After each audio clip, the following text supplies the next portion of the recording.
बिस्मिल्लाहिर्रहमानिर्रहीम।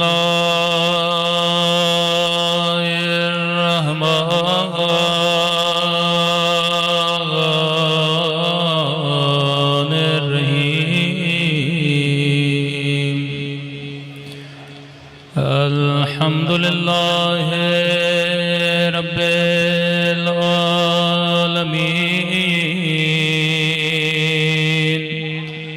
अल्हम्दुलिल्लाहि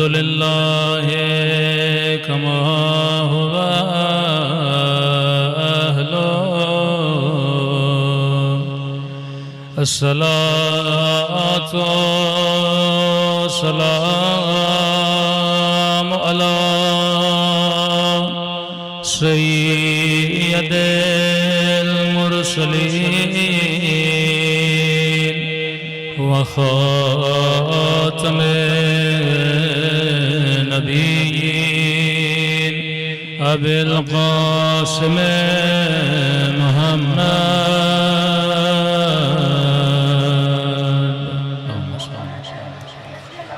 व अला आलिहि तय्यबीन ताहिरीन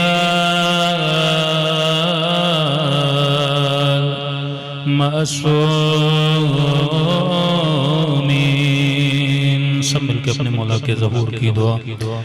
अल्लाहुम्मा कुल्ले वलीका हुज्जत इब्ने हसन सलवातुका अलैहि व अला आबाए फी हादिहि साअ व फी कुल्ली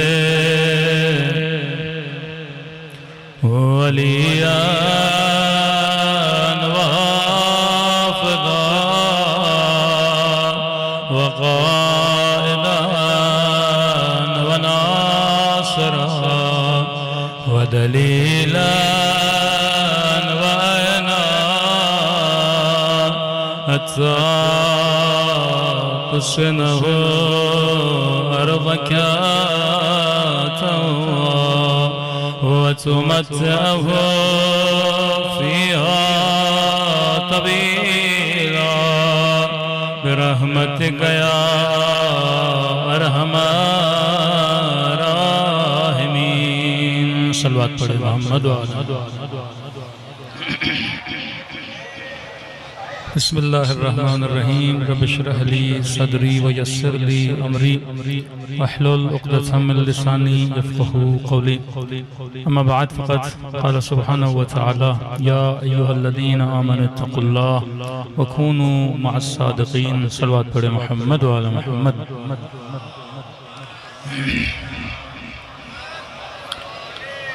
दुआ है परवरदिगार आलम हम सब की इबादतों को अपनी बारगाह आली में कबूल फरमाए और जिस मकसद ज़िंदगी को लेकर ये फ़र्श अज़ा बिछाया जाता है खुदा उन मकासद में भी हम सब को कामयाबियाँ कामरानियाँ नसीब फरमा दें।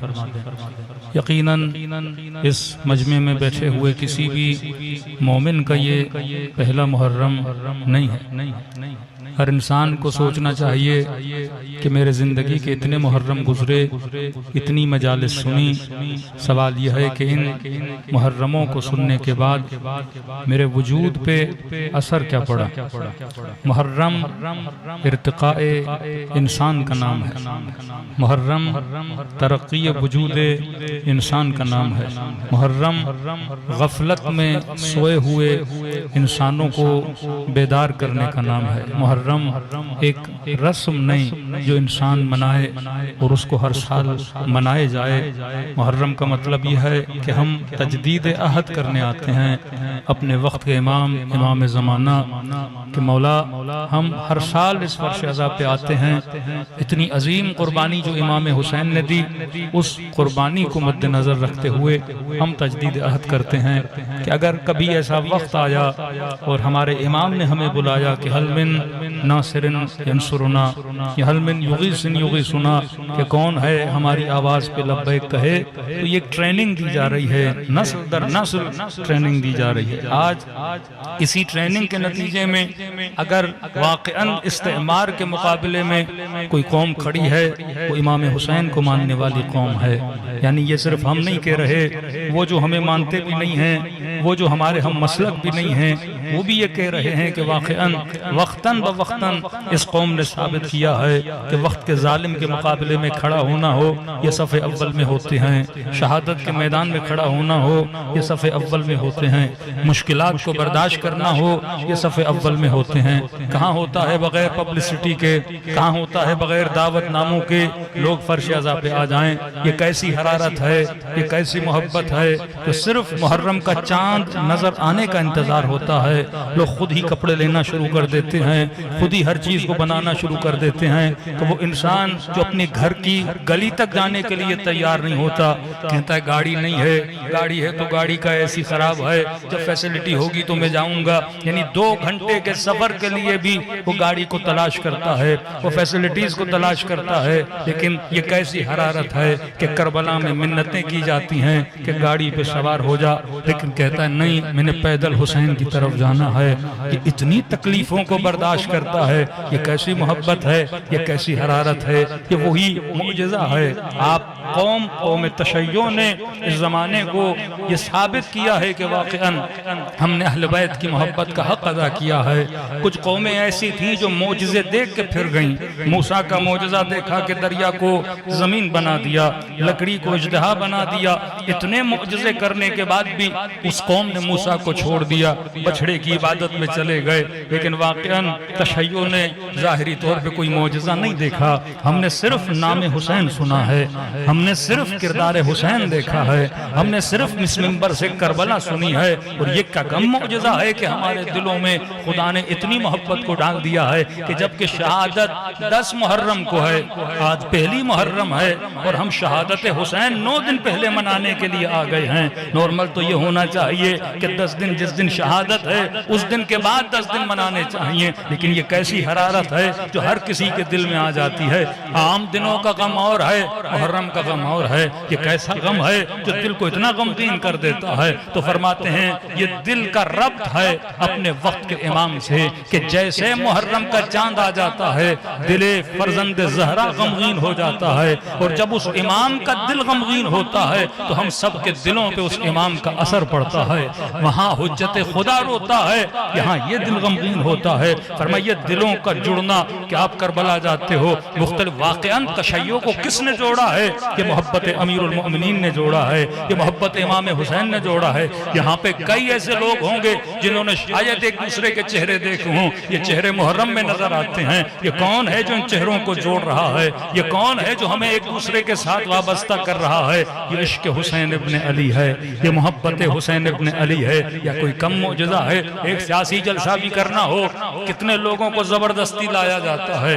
यहाँ किसी को खाने की लालच नहीं दी गई, पैसे की लालच नहीं दी गई, लोग अपना वक्त सर्फ करके फर्श अज़ा पर आते हैं। वाक़अन अज़ाए हुसैन और मोहब्बत हुसैन किसी मोजिज़े से कम नहीं है। और खुदा ने इसी अज़ादारी के सदक़े में तशय्यो को इज्जत अता की है।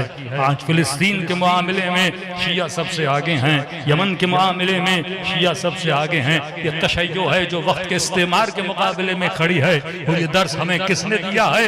इमाम हुसैन ने दिया है कि फरमाया मरना है तो मर जाना, लेकिन कभी अपनी इज्जत पे कॉम्प्रोमाइज न करना। सलवात पढ़े मोहम्मद वाले मोहम्मद।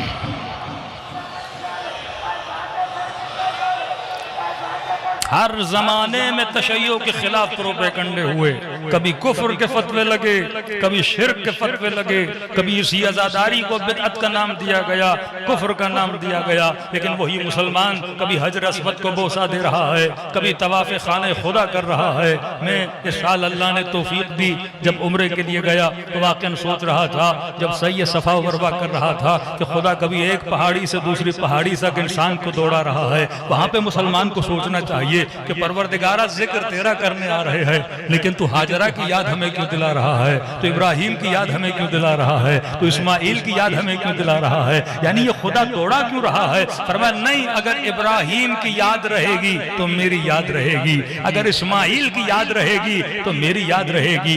इन मन लम यशकुरुल खल्क लम यशकुरुल्लाह, अगर मेरे इन बंदों का शुक्रिया अदा नहीं करोगे तो मेरा शुक्रिया अदा नहीं हुआ। काबा बनाया किसने, आबे ज़मज़म को जमीन से निकाला किसने, ये सारे इन्हीं की वजह से इबादतें कायम है। तो अगर याद इब्राहिम जिंदा होगी तो याद खुदा जिंदा होगी, याद मोहम्मद जिंदा होगी तो याद खुदा जिंदा होगी। वल्लाह अगर आलम इस्लाम से अहले बैत को निकाल दिया जाए, आलम इस्लाम से आज़ादारी को निकाल दिया जाए, आलम इस्लाम से अगर कुर्बानी इमाम हुसैन को निकाल दिया जाए तो इस्लाम में कुछ बाकी नहीं रहता।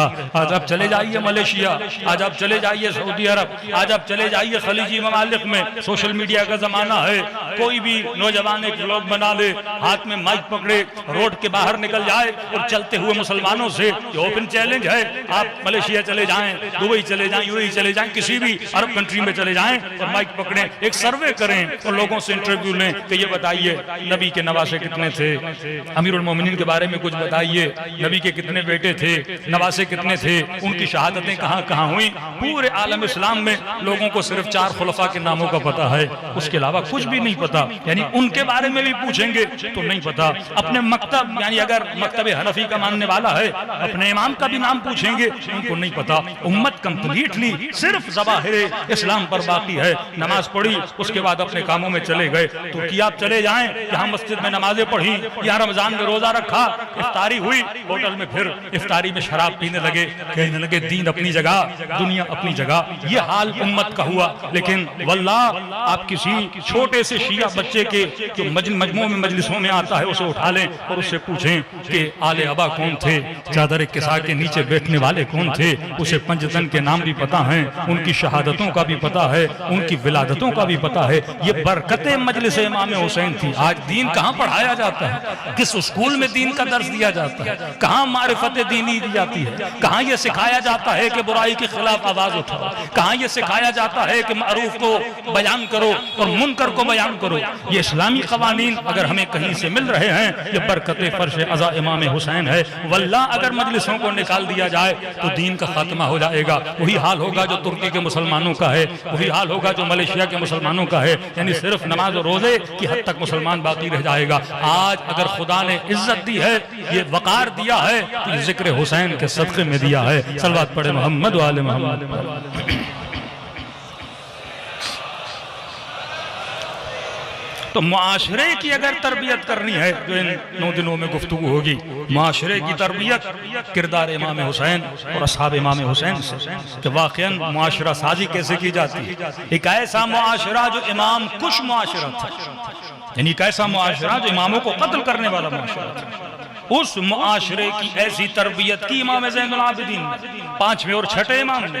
ये सिलसिला चलता रहा 11वें इमाम तक। रहबर मुअज़्ज़म फरमाते हैं कि इमामों की जिंदगी को एक इमाम की सूरत में देखा कर। एक हदफ अमीरुल मोमिनीन का था, वो पूरा हुआ, इमाम हसन को हैंड ओवर किया। इमाम हसन ने अपने वज़ाइफ को पूरा किया, इमाम हुसैन को दिया।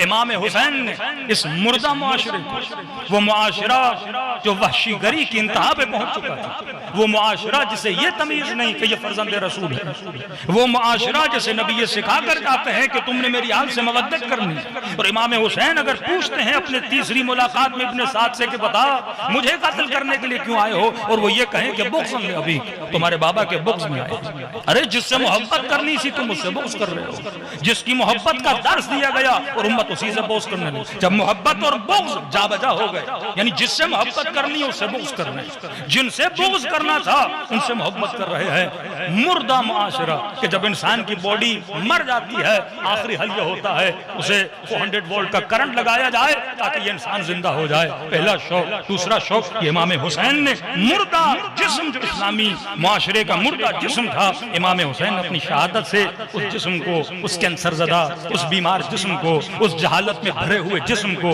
उस लालच में भरे हुए जिस्म को इमाम हुसैन ने थोड़ी सी जान दी। और जान देने के बाद इमाम ज़ैनुल आबिदीन ने तरबियत की, पांचवें इमाम ने तरबियत की, छठे इमाम ने तरबियत की, तब जाके आपको ये तशय्यो नजर आता है। ये तशय्यो कहां से निकला? कि वही लोग थे जिनकी तरबियत की और उन्होंने मुख्तलिफ जगहों पे जाकर तबलीग मकतब अहले बैत की, तब जाके ये नजरिया वजूद में आया। इस्तेमार के मुकाबले में कैसे खड़ा होना है, जुल्म के मुकाबले में कैसे खड़ा होना है, अपने हक के लिए आवाज कैसे बुलंद करनी है, मुर्दा मुआशरों सोसाइटियों को जिंदा कैसे करना है।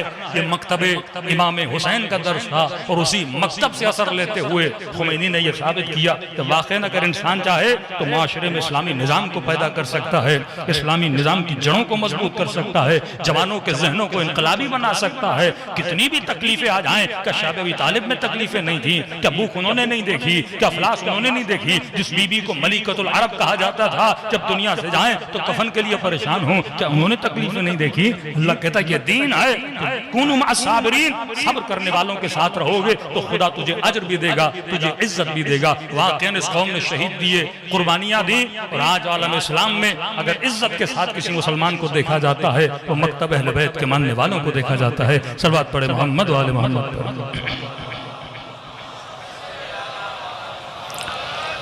1400 साल फासला है हमारा और इमाम हुसैन का। फरमाया मजलिस हुसैन मुर्दा फितरतों को जिंदा करने का नाम है। ये आप जो गिरिया करते हैं ये फितरत की जिंदगी है। अगर जुल्म को देखूं और आंखों में आंसू ना आए मैं मुर्दा। यहाँ तो कोई बंदा ड्रामा भी देखता है, कोई सेट सीन आ जाता है तो इंसान की आंखों से आंसू आते। ये फितरत की जिंदा होने की निशानी है। और इमाम हुसैन इस महीने में मुर्दा फितरतों को जिंदा करते हैं। गफलत के पड़े गुबार को जो हमारे दिलों पे आ गया है, इमाम हुसैन अपने जिक्र से उसे जिंदा करते हैं। 1400 साल का फासला।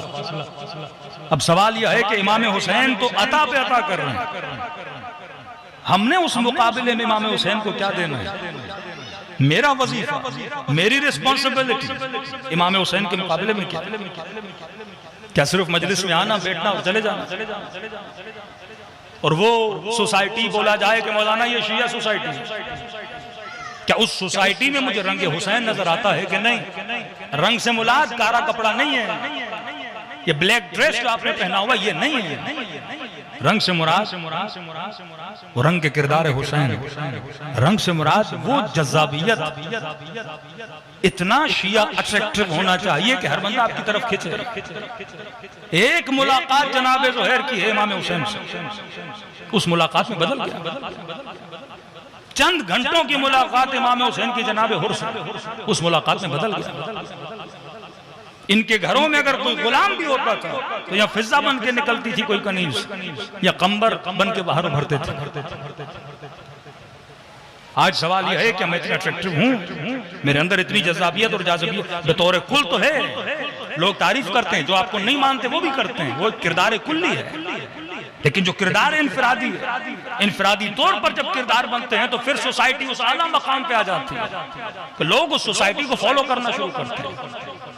अहले बैत ने एक सोसाइटी बनाई, करबला एक छोटी सोसाइटी का नाम, जिस सोसाइटी से नस्लें इंस्पायर हुई कि इमाम खुमैनी फरमाते हैं कि अगर इस्लाम बाकी है तो मुहर्रम और सफर की वजह से। ये मुहर्रम और सफर क्या करता है? एक इस्लामी कल्चर को बयान करता है, इस्लामी सोच को बयान करता है कि एक तरफ हया के लुटेरे, एक तरफ गैरत के लुटेरे।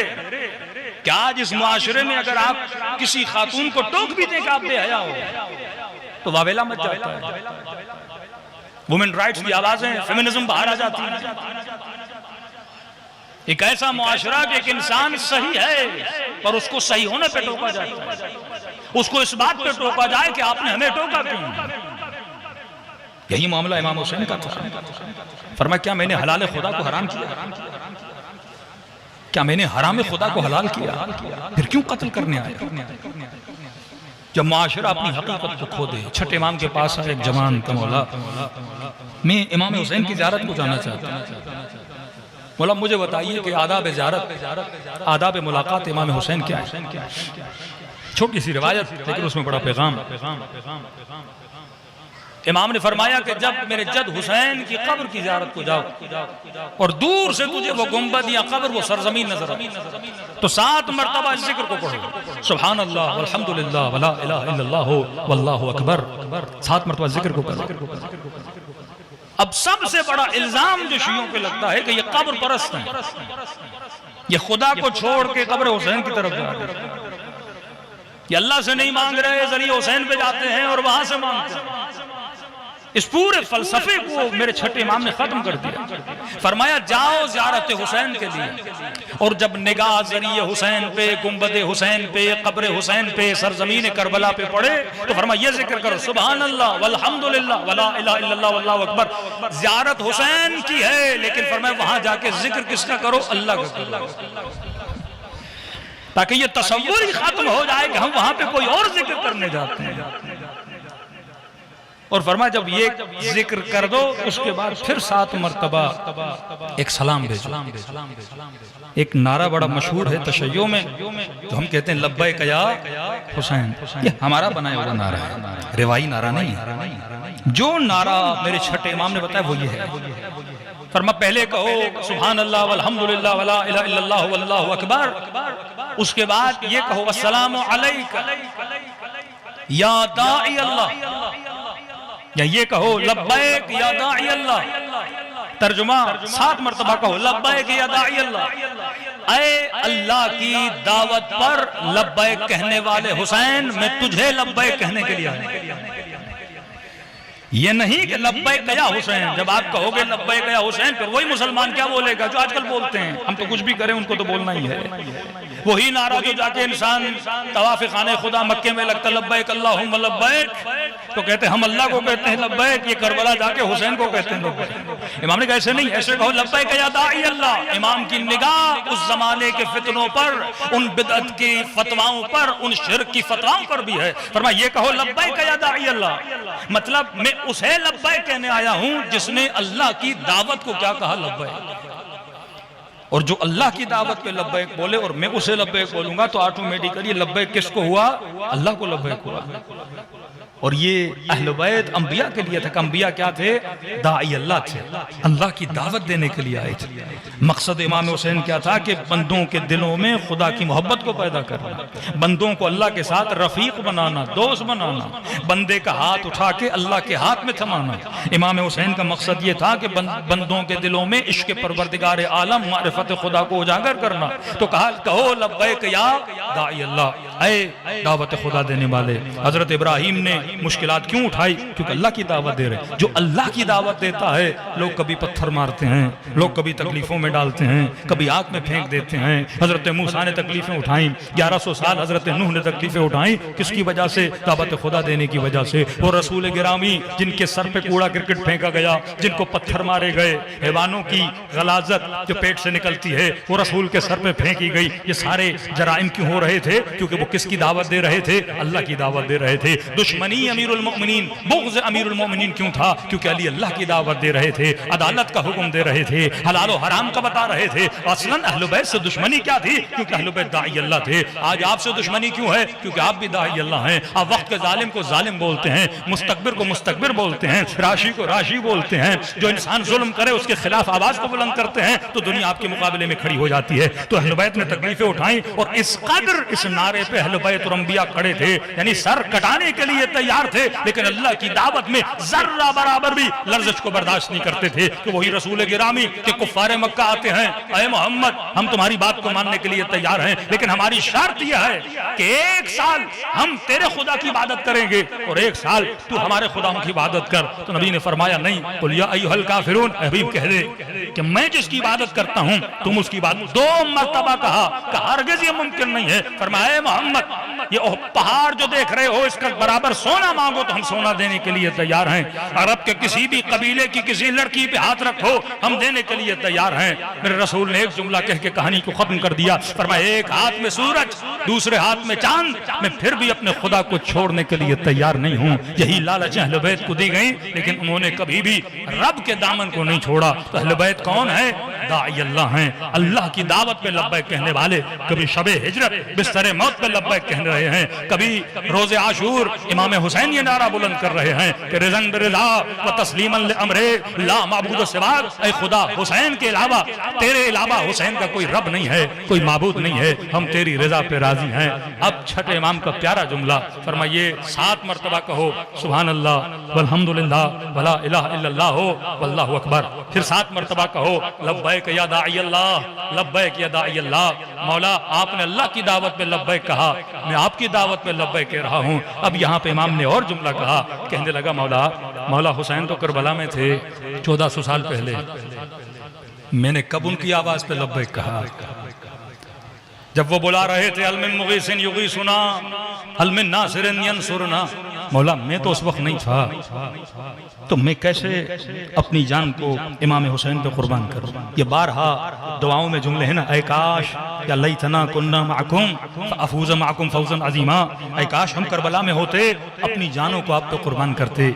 यहाँ पे इमाम ने फरमाया जब जाओ, ये दुआ के जुमले हैं, फरमाया ये कहो लब्बैक या दाई अल्लाह इन कान लम युहिब्बुक इन कान लम यजिबक बदनी। मौला अगर उस वक्त आपने आवाज दी लेकिन मेरे बदन ने आपको जवाब नहीं दिया, इंद इस्तगासतिक व लिसानी इंद इस्तिजाबिक। मौला जब आपने बुलाया मेरी जबान ने आपको लब्बैक की सदा पे सदा नहीं दी, मेरे हाथों ने आपको जवाब नहीं दिया, मेरे कानों ने आपको जवाब नहीं दिया, लेकिन फरमाते अब बोलो मौला, अब मैं आया हूँ अपनी जबान से आपकी मदद करने के लिए, अपनी आंखों से आपकी मदद करने के लिए, अपने हाथों से आपकी मदद करने के लिए। मौला व नफ्सी अपने नफ्स के जरिए से आपकी मदद करने के लिए, व राई अपने अकीदे के जरिए से आपकी मदद करने के लिए।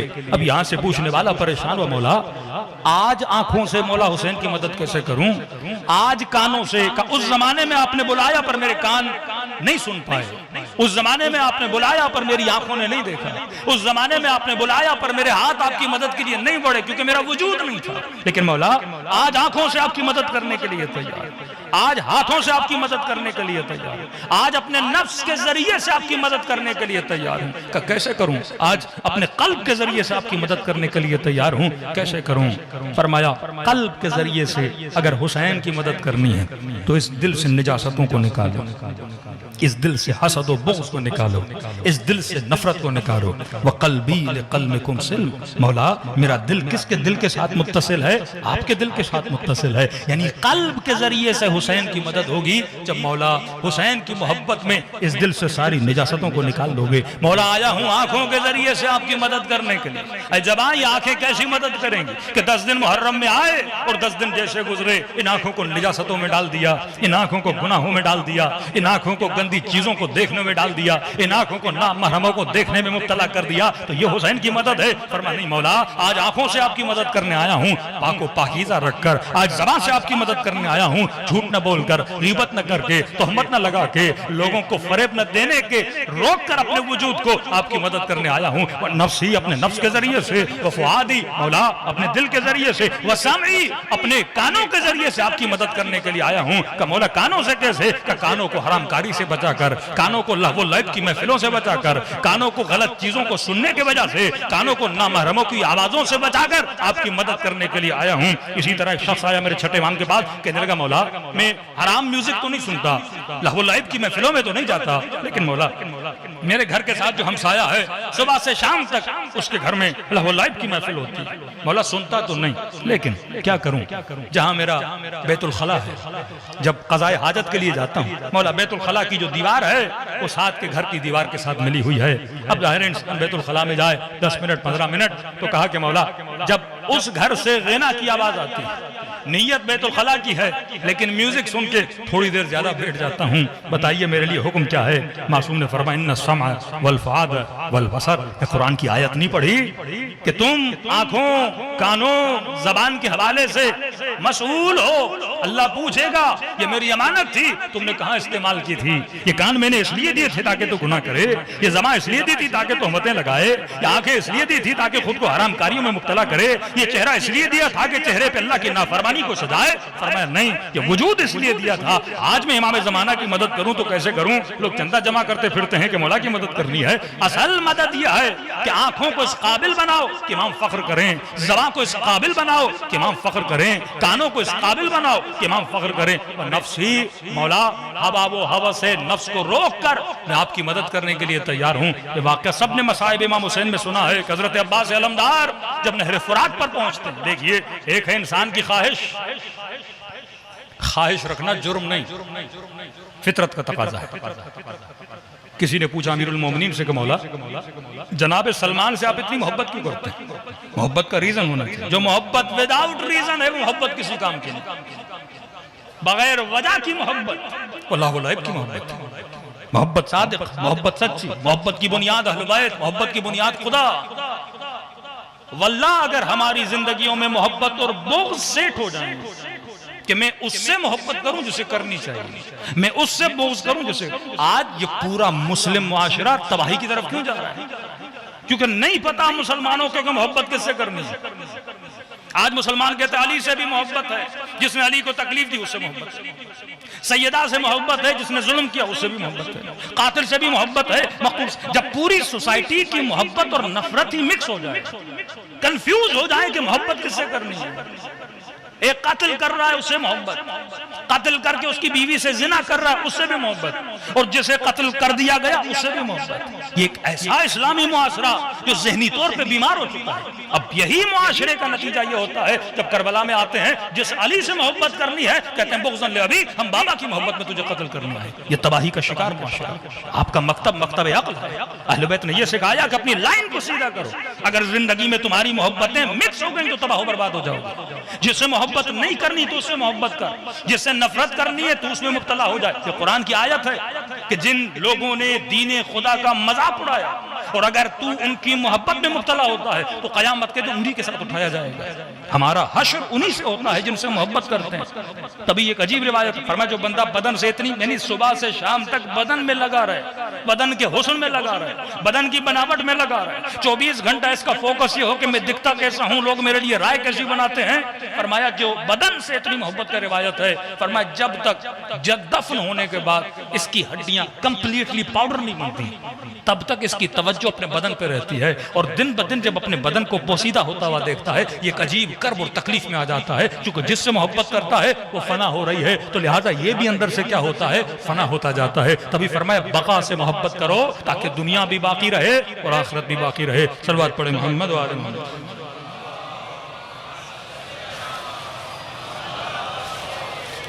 पूछा मौला सलमान से इतनी मोहब्बत क्यों करते हैं? मैंने कहा ख्वाहिश रखना गुनाह नहीं, ख्वाहिश एक फितरी तकाजा है। इंसान इज़हार ख्वाहिश कर सकता है। मसलन आपने रोज़ा रखा, दोपहर को भूख लगी, कोई खाना देखा, पानी का गिलास देखा, अंदर ख्वाहिश पैदा हुई मैं पानी पीऊं, ख्वाहिश पैदा हुई कि मैं खाना खाऊं। अब जब ख्वाहिश पैदा होती है आप उस ख्वाहिश को कुर्बान करते हो किसकी ख्वाहिश पे? अल्लाह की ख्वाहिश पे। क्या है बदन मगरिब तक इंतजार, क्योंकि अल्लाह का हुक्म है खाना तब खाना है जब क्या आ जाए, मगरिब की अजान आ जाए। तो आपने अपनी ख्वाहिश को कुर्बान किया अल्लाह की ख्वाहिश। ख्वाहिश का होना बुरी बात नहीं। अमीरुल मोमिनीन फरमाया मौला सलमान से इतनी मोहब्बत क्यों करते हैं? मौला ने फरमाया 3 सिफात की वजह से सलमान अली को बहुत पसंद है। बोला कौन सी सिफत? फरमाया पहली सिफत कि सलमान जब भी किसी चीज की ख्वाहिश करता है, जब भी कोई काम करना चाहता है, सबसे पहले ये देखता है कि अली की ख्वाहिश क्या है, अली की ख्वाहिश क्या है। और फरमाया अपनी ख्वाहिश पर अली की ख्वाहिश को मुकद्दम करता है। एक तो इसलिए सलमान बहुत पसंद है। दूसरा फरमाया जिस तरह अली को फुकरा बहुत पसंद है। बोला अमीरों की महफिलों में, मशहूर लोगों की महफिलों में, सेल्फियों वालों की महफिलों में इतना नहीं बैठते थे। उनकी महफिलों में जो फकीर होते थे, जो गरीब होते थे, जिनके साथ कोई बैठने को तैयार नहीं, फरमाया सलमान को फकीरों के साथ बैठना बड़ा पसंद है। इसलिए पसंद है। तीसरी सिफत, सलमान उलमा की महफिल में बैठना पसंद करता है। तो मौला ने खुलासा बताया कि अगर सलमान बना तो 3 सिफात की वजह से सलमान बना। एक, अपनी ख्वाहिश को कुर्बान किया, दूसरा फुकरा के साथ बैठा, तीसरा सलमान ने उलमा की महफिल में बैठना पसंद किया। अब यही वाकया हजरत अब्बास अलमदार सलवात पढ़े मोहम्मद व आले मोहम्मद। हजरत अब्बास के कुछ शेर हैं, वो शेर अक्सर उलमा मसाहिब में भी पढ़ते हैं। फरमाते हैं जब गाजी अब्बास नहर फुरात पे पहुंचे और पानी पीना चाहा तो जैसे हाथ पानी में गया। अब तसव्वुर करें, एक आदमी इतना प्यासा, 3 दिन की प्यास, शिद्दत की गर्मी और नहर फुरात का ठंडा पानी, उसमें हाथ गया। अंदर से जो नफ्स है उसने ख्वाहिश की, क्योंकि बदन हर इंसान के पास बदन ख्वाहिश कर सकता है, ख्वाहिश की पानी पीने। उस वक्त गाजी अब्बास ने शेर पढ़ा, या नफ्स है नफ्स, तुझे पता भी है कि मेरा हुसैन प्यासा है, कैसे पानी पीऊं जबकि मुझे पता है कि मेरा हुसैन शिद्दत प्यास की वजह से इस दुनिया से जाने वाला है और मैं पानी पीऊं। वरना मेरा यकीन इसकी मुझे इजाजत देता है, न मेरा दीन मुझे इस चीज की इजाजत देता है कि मैं फर्जंद रसूल को छोड़ दूं।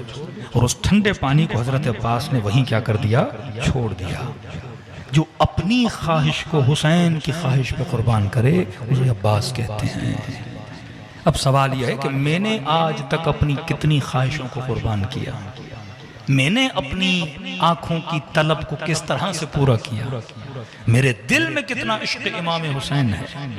वल्लाह अगर हम अपनी जिंदगी का मीज़ान सेट करें अहले बैत के साथ, जिस तरह आप टेम्परेचर सेट करते हो, मुख्तलिफ चीज़ें कंपेयर करके सेट करते हो, इसी तरह अपनी मोहब्बतों को सेट करो। इन्नी ज़िल्मुन लिमन सालमकुम व हर्बुन लिमन हारबकुम।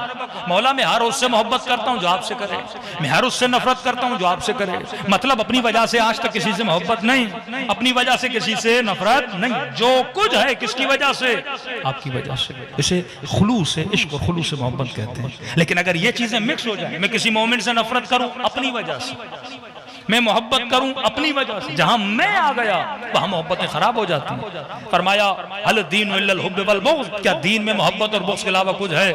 वक्त क्योंकि कम है, कल से कोशिश करें, अगर 11:30 बजे आप लोग आएंगे, आगे IRC जाना होता है, ज़ाहिर वहां भी लोग इंतजार करते हैं, किसी का हक गस्ब नहीं होना चाहिए। सल्लल्लाहु अलैहि मोहम्मद व आले मोहम्मद। देखिए किस कदर निगाह अहले बैत। शेख अब्दुल्ला बहुत नेक, इमाम हुसैन का एक आशिक ज़ाहिर, कहते सद्दाम के ज़माने से पहले हम रहते थे करबला में। आपने देखा होगा आज भी जब आप नजफ जाते हैं तो 80% जिन उलमा की क़ुबूर हैं, आयात उज़्ज़ाम मराजे की क़ुबूर आप देखेंगे वो अक्सर ईरानी है। क्योंकि सद्दाम के ज़माने में एक तरफ दुश्मन सद्देबात कर रहा है इल्म का, सद्दाम के आने के बाद तकरीबन समझे हौजे की एक्टिविटी को जीरो कर दिया गया। और हौज़े नजफ के बंद होने के नतीजे में या अनएक्टिव होने के नतीजे में, जिस तरह पहले एक्टिव हुआ करता था, उसके नतीजे में सारे उलमा कहाँ ट्रांसफर हुए? इसी तरह आपका पहले हौजा मसलन आप बगदाद जाते हैं, बड़े बड़े उलमा की क़ुबूर वैसे काज़मीन में आपको नजर आती हैं। वहां कुछ हुआ, नजफ आ गए, नजफ में मसाइल हुए, कुम आ गए, कुम बना महदे मराजे, महदे उलमा। इस वक्त जितने मराजे कुम में हैं वो कहीं पर नहीं। तो कहते पहले हम इराक में थे, सद्दाम के आने के बाद फिर ये जितने ईरानी थे ये बेचारे आ गए वापस ईरान। कहते हैं जब इराक था तो अय्याम अज़ा आते थे तो हम मजलिस करवाते थे। कहते हैं मजलिस में एक शख्स आता था बूढ़ा। अब ज़ाहिर है लोग जब मजलिस में आते हैं तो मजलिस के आदाब हैं, मजलिस के तरीके हैं। मजलिस में आने का मतलब यह है कि बंदा बाअदब होके बैठे, गौर के साथ सुने, सलवात का जिक्र है, उसके बाद मातम है, अज़ादारी है, फिर गिरिये के आदाब हैं कि इमाम हुसैन पे किस तरह गिरिया किया जाए, आंखों से आंसुओं का निकलना या गिरिये, जो भी है मजलिस के आदाब है। अब एक कल्चर ईरान और इराक में है, हमारे यहाँ बहुत बुरा माना जाता है और वहाँ उनका कल्चर है कि हमारे यहाँ मजलिस जब शुरू होती है तो हर एक्टिविटी बंद हो जाती है, पूरा फोकस खतीब की तरफ, खतीब की बातों की तरफ, मसाहिब इमाम हुसैन की तरफ। लेकिन आप ईरान और इराक जाएंगे, वहां मजलिस होती है तो मजलिस के बीच में चाय भी चल रही होती है। या खतीब साहब मजलिस पढ़ रहे हैं और गोशे किनारों में लोग टेक लगा के बैठे हैं और मौला हुसैन की चाय की न्याज भी जो कहवा देते हैं वो चलते हैं। तो कहते हैं मजलिस हो रही थी, एक शख्स मजलिस में आया और उसकी रूटीन थी, वो डेली आता और आके चाय पीता। अब जब चाय पीता अपना मजलिस सुनता, चलो भाई चाय पी ली तो मजलिस के आखिर में मातम कर लो, नहीं गिरिया कर लो, नहीं। आया 3-4 कप चाय के पिए और मजलिस उठ कर चला गया। शेख अब्दुल्ला कहते हैं ये बात मुझे बड़ी बुरी लगी, यादा भी मजलिस के खिलाफ है कि मजलिस में आए हो कम से कम गिरिया करो, मातम करो, तवज्जो से सुनो, 4 सलवातें पढ़ो। ये क्या हुआ कि आप मजलिस में आए और आपने चाय पी और आप मजलिस से निकल गए। कहते हैं मैंने कहा नहीं, लेकिन दिल में बुरा जरूर बना। सद्दाम आया, हम कहते हैं इराक से ईरान चले गए, ईरान में फिर मजलिस में बाबा कहते हैं 1.5 साल के बाद मुझे मजलिस में वही बंदा नजर आया जो इराक में नजफ में मजलिस सुनने आता था। मैंने कहा शायद बदल गया हो, लेकिन यहाँ पर भी उसकी यही रूटीन थी। मजलिस शुरू हुई और उसने चाय पीना शुरू की और 3-4 कप पिए और फिर निकल गया। मैंने कहा बंदे खुदा, न वहां पे सुधरा न यहाँ पे सुधरा, वही काम है इसके। न गौर से मजलिस सुनता है, न मातम करता है, न गिरिया करता है, बस आया और 3-4 चाय के कप पे के निकल जाता है। कहता 1.5-2 साल के बाद इसका इंतकाल हो गया, ये दुनिया से चला गया। शेख अब्दुल्ला कहते हैं कि अल्लाह ने इसके मरने के 1-1.5 साल बाद मुझे इसकी बरज़ख दिखाई। जाहिर हम जितने भी मोमिनीन इस दुनिया से जाएंगे आलम बरज़ख में जाएंगे। बरज़ख में 2 वादियां हैं, वादी सलाम और वादी बरहूत। वादी सलाम सलामती की वादी, वादी बरहूत जहां पे लोगों को अज़ाब दिया जाएगा।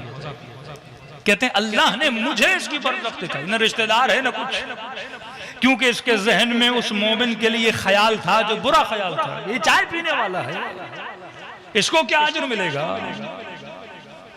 ये जन्नत में थोड़ी जाएगा, ये तो शायद तो ही न मजलिस कर रहा है, न गिरिया न मातम न सुन रहा है, आया चाय पी के चला गया। अल्लाह ने जानबूझ के मुझे इसकी बरज़ख दिखाई। शेख अब्दुल्ला कहते हैं मैंने देखा कि बरज़ख के बागों में से एक बाग में बैठा हुआ है, परेशान हुआ। मैंने कहा बूढ़े किसने दिया ये बाग? कहता जब मरा तो हुसैन लेने के लिए आए और मुझे कहा कि ये बाग ले, अभी छोटा है, अभी यहाँ पे रह, आलम क़यामत में तुझे और बड़ा बाग अता किया जाएगा।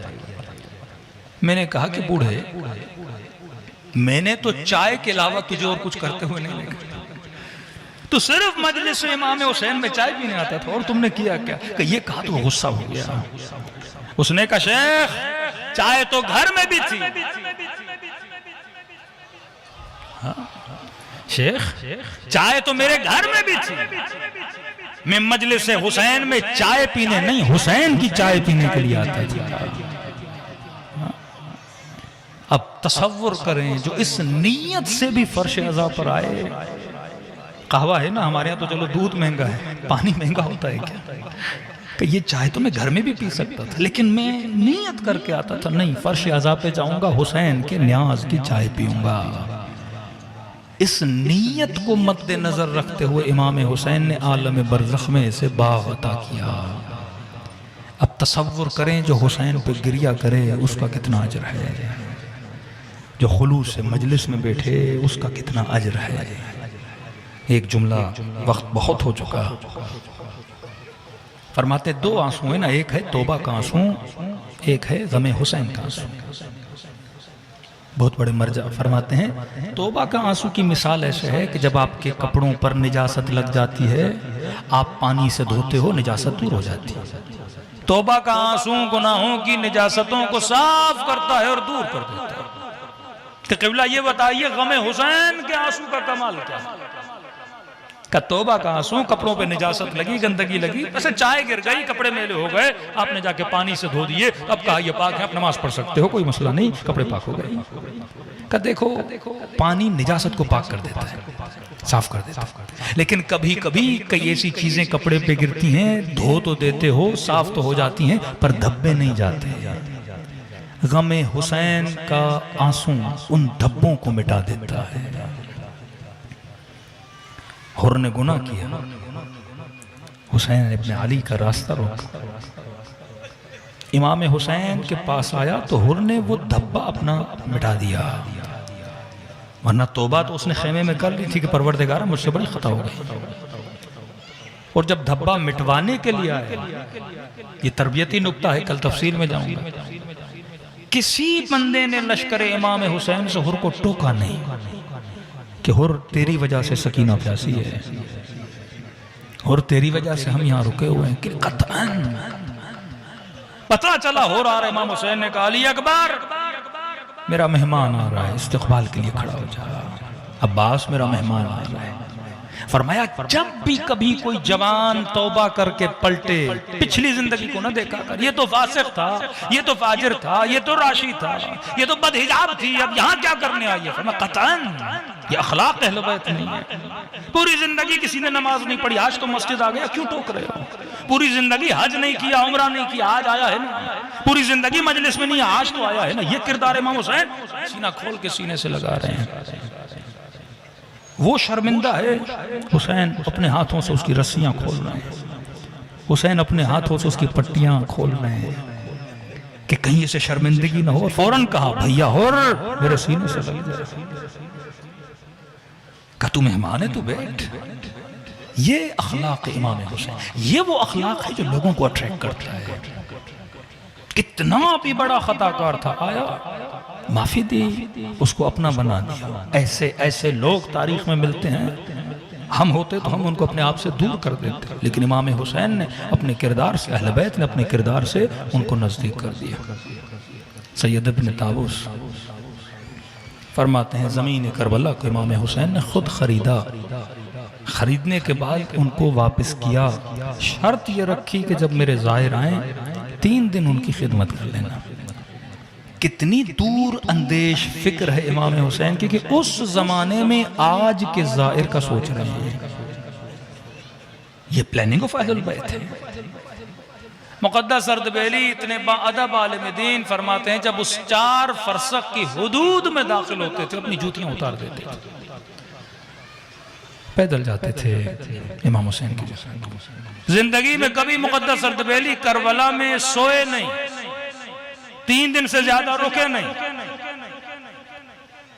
का इतना न रुको कि हुसैन की ज़ियारत आदत बन जाए, वो तलब, वो तशनगी खत्म हो जाती।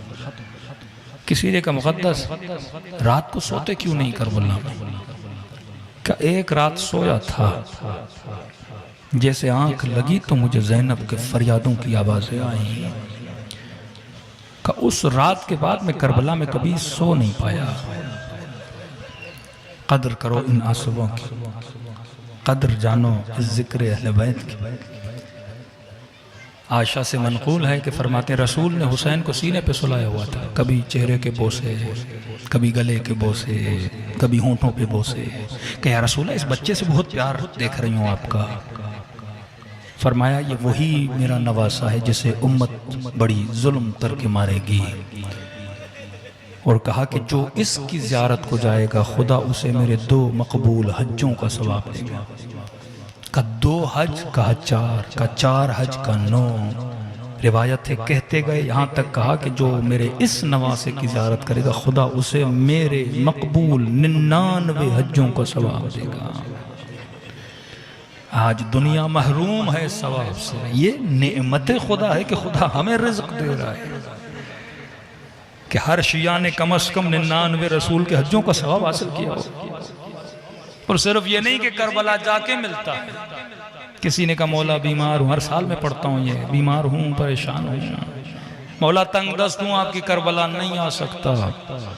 फरमाया हम करीम हैं, खुलूस दिल से जहाँ हो मुझ हुसैन को सलाम किया करो, खुदा तुझे सवाब ज़ियारत हुसैन अता करेगा। का मौला एक छोटे से सलाम से सवाब ज़ियारत मिलेगा। का मोमिन एक निशानी अगर तेरे अंदर आ जाए। का मौला कौन सी निशानी? का जब मुझ गरीब को सलाम करो अगर न चाहते हुए तेरी आंखों में आंसू आ गए, ये मत समझना ये तेरे आंसू हैं, हुसैन ने तुझे तेरे सलाम का जवाब दिया है। दिलों को करबला की तरफ मुतवज्जे करें। 2 जुमले मुसीबत के, आज वक्त काफ़ी हो चुका है, और दुआ करें कि खुदा हम सबको सवाब ज़ियारत हुसैन का सवाब अता करे। अस्सलाम वाला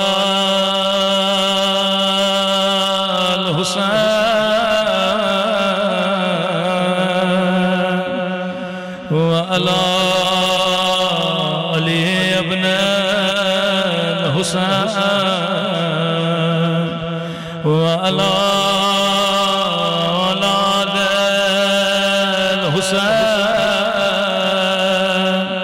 व अला अस्हाब हुसैन। सब मिलके अस्सलाम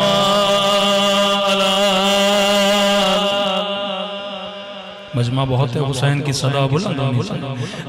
अला अली इब्न हुसैन व अला औलाद हुसैन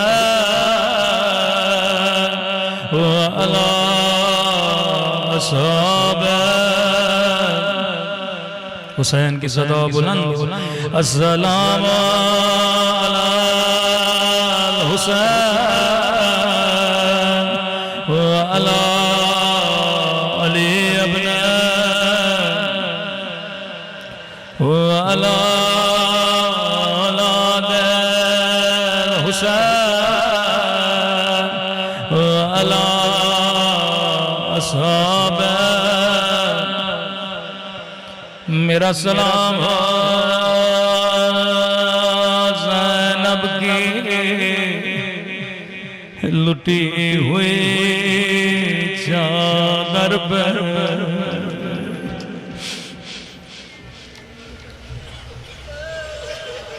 मेरा सलाम रस्सियों में बंधी हुई कलाइयों पर, मेरा सलाम उन नन्हे से जख्मी कानों पर जिन्हों से दुर उतार गए थे। मेरा सलाम उन नन्हे से रुखसारों पर जिनका रंग तमाचों ने बदल दिया।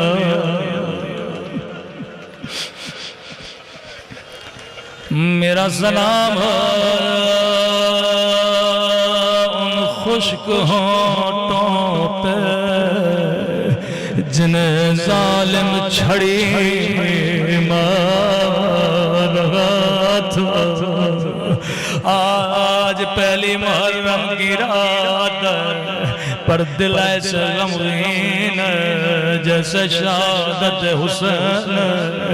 अर्ज की क्योंकि आज के दिन फर्जंद ज़हरा गमगीन।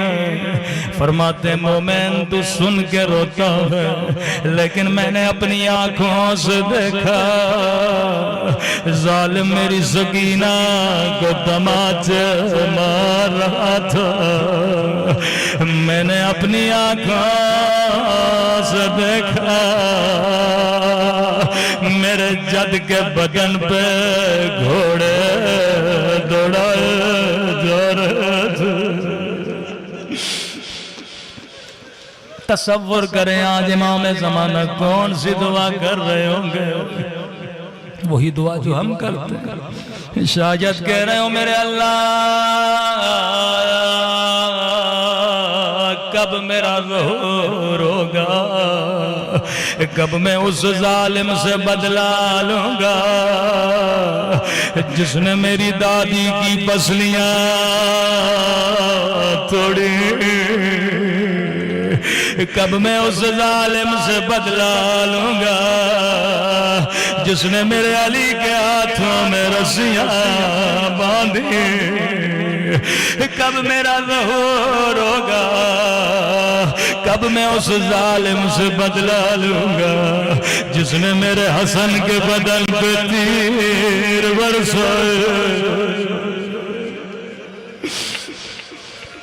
कुछ जुमले और ज़हमत को तमाम करूं।